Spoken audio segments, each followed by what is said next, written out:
विद्यार्थियों, मेरे इस YouTube चैनल में आपका स्वागत है। आज हम नंददास के भंवर गीत के अंतर्गत पद संख्या 60, 61 और 62 का व्याख्यात्मक अध्ययन करेंगे। सबसे पहले पद संख्या 60 का मूल पाठ कि इहि विधि सुमरी गोविंद कहत ऊधो प्रति गोपी, भृंग संज्ञा करी कहत सकल कुल लज्जा रोपी, ता पाछे एक बार ही रोई सकल ब्रजनार, हाँ करुणा में नाथ हों कैसो कृष्ण मुरार, फाट ये दृग चलो। क्योंकि कृष्ण के वियोग में जो गोपिकाएं हैं उनकी जो मानसिक स्थिति है वो अत्यंत संतप्त है और गोपिकाएं बार बार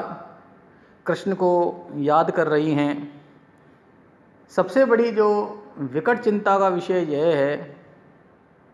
कि एक तो कृष्ण का सामीप्य लाभ न होने के कारण वो वियोग से दग्ध हैं, वहीं दूसरी ओर उद्धव के जो वचन हैं वो वचन उन्हें वैसे ही महसूस हो रहे हैं जैसे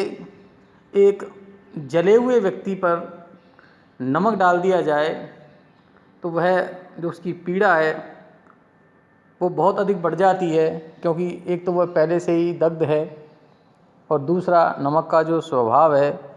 कि वह लगता है। तो इन सारी स्थितियों में उनका जो कष्ट है वो कष्ट उनके शब्दों के माध्यम से प्रकट हो रहा है कि इहि विधि सुमरी गोविंद।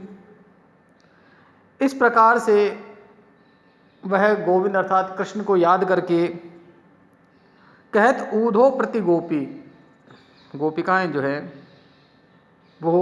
उद्धव के प्रति अपने वचनों को कहने लगीं और उन्होंने उद्धव के लिए जिस अभिधान को, जिस संज्ञा को निरूपित किया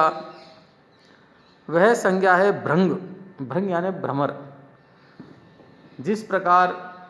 भंवरा किसी एक का नहीं होता, वैसे ही जो कृष्ण हैं या उनके मित्र जो उद्धव हैं वो किसी एक के नहीं हैं। ना तो वो कृष्ण के ही बन पाए हैं, ना वो गोपियों के ही हैं। वो अपनी अलग ही राम माया गा रहे हैं कि भृंग संज्ञा करी कहत। भृंग संज्ञा अर्थात भृंग का अभिधान देते हुए वो कहने लगी और इस प्रकार से कहते हुए सकल कुल लज्जा लोपी। और उन्होंने जो स्त्रियों की एक लज्जा होती है कि वो कर्कश शब्दों का उच्चारण नहीं करती हैं, वो सम्मान सूचक शब्दों से संबोधन देती हैं और वह पुरुषों से ज़्यादा बातें नहीं करती हैं। लेकिन यहाँ चूँकि विषय बड़ा ही अजीब है तो ऐसा कहते हुए उन्होंने अपने समस्त कुल की जो शालीनता है, जो लज्जा है, उसका निराकरण कर दिया। ता पाछे एक बार ही, उसके बाद एक बार रोई सकल ब्रजनार। दुख के अतिरेक के कारण और सारी ब्रज की जो नागरी स्त्रियां थीं जो कृष्ण के प्रेम के प्रभाव में निमग्न हैं, वो उस दुख से एक बार बहुत तेज गति से रोने लगीं। हाँ करुणा में नाथ हों हे, और याद करने लगी कि हे करुणा में, हे हमारे नाथ, कैसो कृष्ण मुरार, कि आप कैसे हो हे केशव, हे कृष्ण, हे मुरा नामक राक्षसी के वध करता मुरारी, फाटी ही दृग चलो। हमारे जो हृदय है और हमारे नेत्र फट चुके हैं, विस्फारित हो चुके हैं, दर्द और दुख के अतिरेक से भर चुके हैं। हे प्रभु, अब तो आकर आप हमें दर्शन दो। अगला जो पद है, उमग्यो जो तह सनिल सिंधुले तन की धारन, भीजत अंबुज नीर कंचुकी भूषण हारन, ताही प्रेम प्रवाह में ऊधो चले बहाय, भले ज्ञान की मेढ़ हों ब्रज में प्रकट्यो आए, कूल के तृण भय। इस पद के अंतर्गत सबसे पहले जो पंक्तियां हैं, उन पंक्तियों में जब गोपिकाएं अश्रु बहा रही हैं और उनके उन आंसुओं को देख करके जो उद्धव का जो मन जो ज्ञान के अतिरेक के बोझ से लदा पड़ा था, वो ज्ञान का अतिरेक बल जैसे जल किसी तेज गति से आता हुआ जल अपने साथ सारे मैल को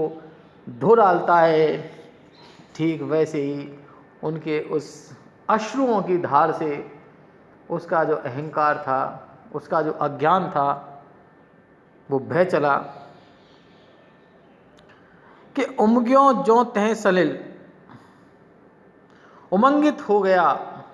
वह सलिल सिंधु, वह जल का सिंधु यानी सागर, अश्रु जल का सागर, तन की धारा, उसकी जो धार है, धाराएं वो तन पर दिखाई देने लगी। वह नेत्रों से निकल करके और शरीर के भिन्न भिन्न हिस्सों में आने लगा, और सबसे पहले चूँकि नेत्रों से निकलकर कपोलों से होते हुए और वह नीचे वक्ष स्थल पर गिरता है, तो भीजत अंबुज नीर, उस जल से वह जो कमल रूपी जो उनकी जो नायिकाएं हैं, अर्थात वो जो गोपिकाएं हैं, उनकी कंचुकी, उनके आभूषण और उनके जो हार हैं जो उन्होंने वक्ष स्थल पर धारण कर रखे हैं, वो उस प्रभाव में भीगने लगे। दूसरी ओर ताही प्रेम प्रवाह में, और उसी प्रेम के प्रवाह में जो अश्रु बन करके उन गोपिकाओं के नेत्रों से गिर रहा है, उस भाव में ऊधो चले भाई, उद्धव जी बहने लगे, क्योंकि भाव अपने साथ में जो उसके रास्ते में आता है उसको बहा ले जाता है। भले ज्ञान की मेढ़ हों ब्रज में प्रकट्यो आए, चाहे वो किसी भी बहाने से इस ब्रज में आए हों, वो कह रहे हैं कि भले ही मैं उस ज्ञान को देने के लिए इस ब्रज में आया और यहाँ आकर के उन्हें एक नया ज्ञान प्राप्त हुआ, प्रेम का रहस्य उनके सामने उद्घाटित हुआ, कूल के तृण भय। जैसे उपमा कितनी सुंदर है कि जब बहाव तेज होता है तो किनारे पे उगने वाले पेड़ पौधे भी उखड़ करके उस पानी में चले जाते हैं, तो उनका भी जो ज्ञान का जो उनका पहाड़ जो ज्ञान के जो उनके जो पेड़ थे वो तिनके के समान हो गए और वो उसके साथ ही बह गए। अगला जो पद है कि प्रेम व्यवस्था देख शुद्धियों भक्ति प्रकाशी, दुविधा ज्ञान गलानी मंदता सगरी नासी, कहत भयो निश्चय यही हरिरस की निज पात्र, हों तो कृतकृत है गयो इनके दर्शन मात्र मेटिमल ज्ञान को। उद्धव जी को अब ज्ञान के स्थान पर प्रेम की प्राप्ति हो गई और नंददास जी उस जो प्राप्ति है उसको अपने शब्दों में उद्घाटित कर रहे हैं कि प्रेम व्यवस्था देख, प्रेम की इस व्यवस्था को देख करके शुद्धियों भक्ति प्रकाशी, शुद्ध हो गए और उनके हृदय में भक्ति का प्रकाश प्रज्वलित हुआ, भक्ति प्रकाशित रूप में दिखाई देने लगी और भक्ति जो है वह श्रद्धा और प्रेम दोनों के मेल का नाम भक्ति है। कि दुविधा ज्ञान गलानी, जो दुविधा थी, जो संशय था, जो ज्ञान था, जो ग्लानि उनके अंदर थी, जो मंदता अर्थात जो मंद बुद्धिता उनके अंदर थी वह सगरी यानी समस्त रूप से नाश या नष्ट हो गई। अर्थात अब उनके मन में कोई संशय नहीं रहा, कोई ज्ञान का दंभ नहीं रहा, कोई ग्लानि की जो पीड़ा थी वो नहीं रही, और जो मंद बुद्धि होने का जो उनके दिमाग में था कि मेरी बुद्धि जो है वो विमंदित हो गई है, उस सब का नाश हो गया। कहत भयो निश्चय जही, और उन्हें यह निश्चय हुआ हरि रस की निज पात्र, उनको ये निश्चय हो गया कि ये जो गोपिकाएं हैं ये गोपिकाएं सामान्य गोपिकाएं नहीं हैं, बल्कि ये तो श्री हरि के प्रेम रस की निज पात्र हैं। अर्थात जिनको भगवान प्रेम करते हैं केवल यही वो उनके पात्र हैं। हों तो कृतकृत है गयो, मैं तो कृतकृत हो गया इनके दर्शन मात्र, इनके दर्शन मात्र से ही मैं कृतकृत हो गया, यानी धन्य हो गया। मेली मल ज्ञान को, मेटी मल ज्ञान को,